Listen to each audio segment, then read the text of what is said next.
A central theme in negotiation research is the attempt to understand the conditions under which negotiators are able to create value. That is, the conditions under which they are able to identify solutions or outcomes that meet the important needs of both parties to a negotiation.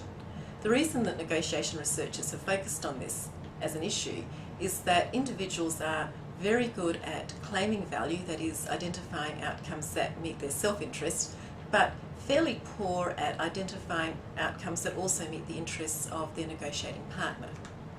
The first wave of this research focused on understanding how the external constraints imposed on a negotiator might shape the value creation process.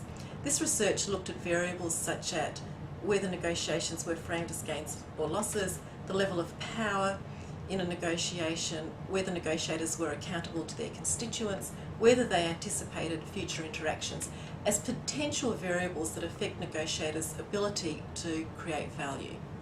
What this research showed was these external constraints do in fact influence negotiators' ability to create value.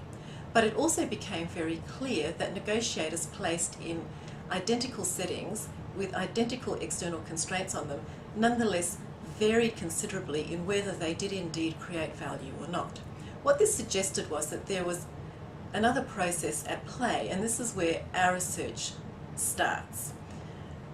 In an attempt to understand why it is that negotiators in identical settings nonetheless vary in their ability to create value, negotiation researchers started to unpack the so-called black box of negotiation. That is, they started to examine communication processes and ask how the frequency with which negotiators used particular strategies affected their ability to create value.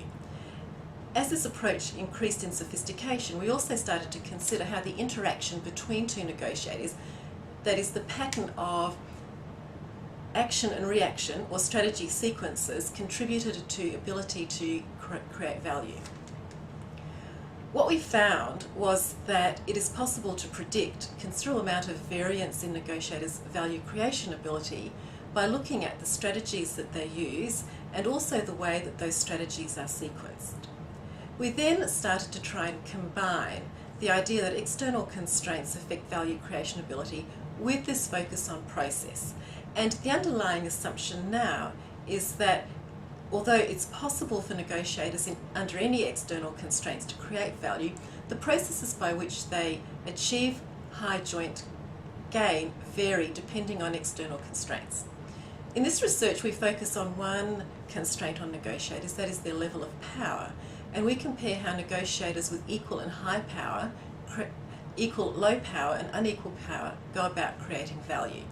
What we found is that in equal power dyads, negotiators need to compensate for their natural strategic preferences. So for example, two high power negotiators need to incorporate mutual accommodation in order to create value, whereas two low power negotiators need to incorporate contentiousness in order to create value. The story for mixed power dyads is a little more complex. It seems that the best strategy for value creation in these dyads is to remain strategically neutral, that is, to neither overemphasize or underemphasize any particular strategy. This suggests that when power is unequal, negotiators should take care not to surprise the other negotiator if they wanted to create value. Our research also showed that strategy frequency was more tightly linked to value creation than how strategies were sequenced. However, we also observed that as the overall power in a negotiating dyad increased, that is, as we moved from equal low power to equal high power dyads, the role of sequences became more important.